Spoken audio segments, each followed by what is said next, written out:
Hi, this is Raj, your host, Unleashing Talent, and I'm back with another episode today. And today's episode is episode number 35, and we would talk about great leaders reduce power distance and take the best advantage of their position. So we would briefly talk about what power distance is, and then talk about some of the pros and cons, and how leaders get trapped, and at the cost of the power and benefits of reducing power distances, and maybe some of the tips how you could reduce the power distance. So power is something we all need by design, we all want by design, and the moment we are in a powerful situation, sometimes it becomes the situation where there are people with powers and people without powers. So that happens, and then you have a society with a hierarchical order.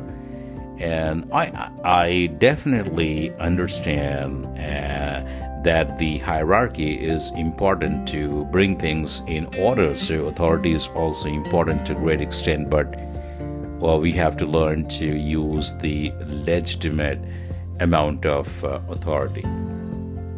While some countries are low power distance, there are countries that are high power distance. And to know more about it, you might like to read Hofstede theory, where he talks about different dimensions, and one of them is a power distance. In fact, I get inspired a lot from the Hofstede cultural differences theory. In fact, in some countries, people have accepted that yes, the power exists, the authorities are there, and people do not reach out to them, or they kind of maintain distance, and that is kind of accepted. But in other countries, especially Western countries that are low power distance, people are very approachable, and there's a lot of participative leadership practices that happen, a lot of collaboration that happens. In a nutshell, you cannot lead people for a long time by using the authority and your power.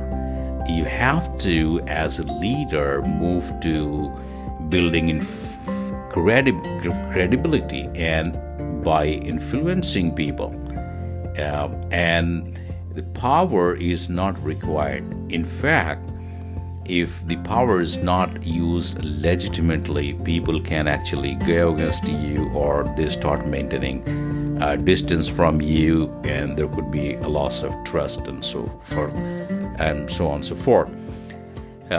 Another important element that I wanted to discuss was it kind of has an impact on the self, on you as a leader, because you get trapped in the fancy word of power and authority, and you start feeling it, you start enjoying it, and you start exhibiting and demonstrating through your behaviors that you are a man of powers and authority and a big position, in your senior vice president or a CXO level guy, or maybe a bureaucrat, and then everyone is like taken away. Maintain distance, don't get closer.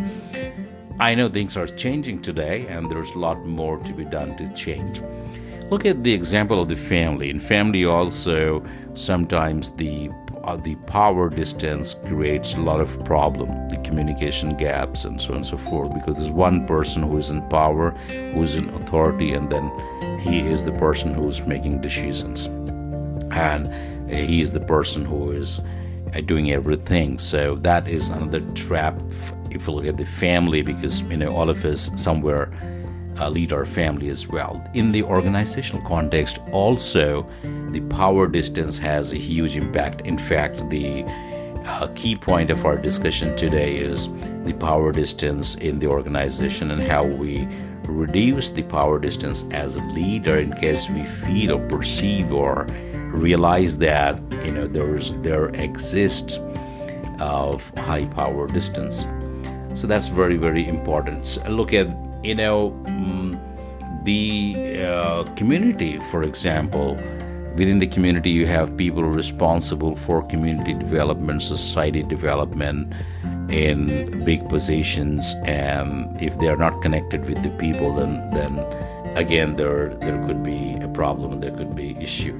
Another example that I think this one is powerful, is the cross-cultural communication. So we are working in multinational companies. A lot of Indian companies are working outside. A lot of people from outside coming to India or other countries. There's a lot of cross-cultural communication. Remember, if you are a leader and if you're a global leader, you have people working in different countries, and different countries have different cultures, and henceforth it's very important for you as a leader to understand the country's culture and sense if how you would operate in that country, if it is a high power distance or if it is a low power distance. Someone coming from the Western world to Asian world, and let's say India, for example, needs to understand that India is a high power distance country, it's a high context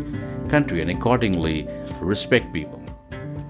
Now, what could be the cost of power distance, high power distance especially? It could disengage employees, it could spoil your relationship with people. You feel like being aloof sometimes, and you might develop arrogance, or you might lose trust, and it might result into poor communication. People start talking about you. And on the other hand, if you look at the benefits of reducing the power distance, you develop trust because now you are approachable, and you do open communications, you participate with the people, and so on and so forth. So approachability will increase, the teamwork will increase, there would be alignment, people would understand what you are doing and why you are doing that, and what is the organizational strategy goals, and those goals actually are the goals of everyone in the organization. So the alignment would happen, there would be a better communication amongst teams or between you and the team, and you would be able to understand yourself better and understand others better if the high power distance is reduced, and you would be able to co-create value for the organization. So behaviors that are important for reducing power distance are something that very, very important for any leader to understand, and we would talk about that in a moment. So let me ask you a big question. How would you know that you are operating in a low power distance? You are a leader who does not maintain high power distance. You are a leader who is approachable, or a leader who is participating. How would you know? Now, some of the observations that you might look at is when people don't seek your advice, means they are maintaining distance. When people feel hesitant in coming to you and share their ideas, when people maintain a distance with you, to the extent, if I may say, sometimes when people look at some senior leader coming in the corridor, people just stay away from them. There could be other situation when the leader comes into the corridor, he smiles, people smile, and wow, there's a good positive communication that has happened.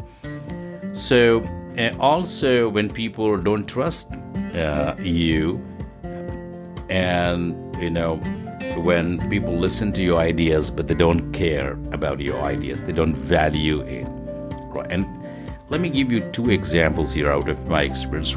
So one example is, I was working in a multinational company, and we had a visitor from the European country, and the leader was sitting in a cabin on the floor, and every morning he would come to his office, and then the people working on the floor would not look at him, they would hide them, they will maintain distance, they will give him way for him to comfortably reach the cabin. And see what happened. this senior leader coming from a low power distance country writes to his HR head and requests for someone from India to contact him. So I reach out to him and he tells me this story. This is what is happening. I don't know why people are scared of me, but I'm not comfortable. Then I had to explain him that people are respecting you actually. So it's a respect. It's not something that they don't like. And then the whole perspective changed. I brought him out, introduced him to the team, and then things started changing. One more big example, and that happened with me. I'm not sure if Rick would listen to this podcast, but Rick, if you're listening to this podcast, with your kind permission, I am going to quote one incident that happened with me, and that changed my perspective of a leader, and that was an aha moment for me. I was in the London in UK in our Aldershot office, and I was on the first floor on the corridor walking down, and Rick, who was a very, very senior leader at that time in Computer Sciences Corporation, Rick was down in the courtyard. And Rick actually had visited India, and I happened to work with him on a project on capability building. And then Rick looks at me. I don't know from where he had a glimpse. He was a big guy. I did not work him like a colleague. I was a very, very junior guy for him. But then when he looks at me, he gives a shout, "Hey, Siraj!" And then I looked at him, and that was a moment for me because such a senior leader. I belong to a very high, power distance country, so I would not have probably reached out to Rick and even said hi. Probably not. Maybe yes, if he would have come in front, but I might have ignored because he may have meetings and so on and so forth. But he gave a big shout and he called me, "Hey, come here." And I went and he kind of, shook hands with me and smiled and he introduced me to everybody else. And that was a moment I felt, wow, that is inspirational. So those two examples, how the power distance can be reduced for the benefit for the leader and for the organization. So what are some of the things you could do to reduce that power distance? One is use the legitimate amount of power. Don't show power. Try and decentralize things, delegate things. More importantly, start switching over to listening rather than speaking more, and express empathy. Ask questions to people to understand their perspective. Share moments with people. That's very important. Get into open communications and reflect them into the meetings, and appreciate people openly. And be a part of the team, not outside the team as a leader. Respect diversity, whosoever is, and whatever they do, whatever community, place they belong to. Appreciate everyone and accept and respect for who they are and what they are. And don't be ever judgmental. Don't jump on to conclusions immediately. Don't express your anger on others if you are not happy with any bad business results or whatever situation that you might be undergoing. Don't avoid or ignore people. I think sometimes it comes on your face and it impacts people. It's a negative emotional contagion, what Robert Boyatzis says, and I learned a lot from him. So also take care of your non-verbal communication, because a lot of things you communicate without saying, so that's a very dangerous place. It's something like you're walking down the floor and people look at your face and they read everything and they build a perception about you. So don't do that if you want to reduce the power distance. Then keep your tone and pitch under control, because the verbal communication is also very important. Be a team player, collaborate with people, participate in the team activities as a team member, spread a lot of positivity, and at least keep a smile, and you will make someone's day. So I'm hoping this podcast would have been to some extent helpful to you. Please do write your comments and thoughts. Hope to see you on another podcast. This is Raj signing off. Thanks a lot for your time. Truly appreciate it.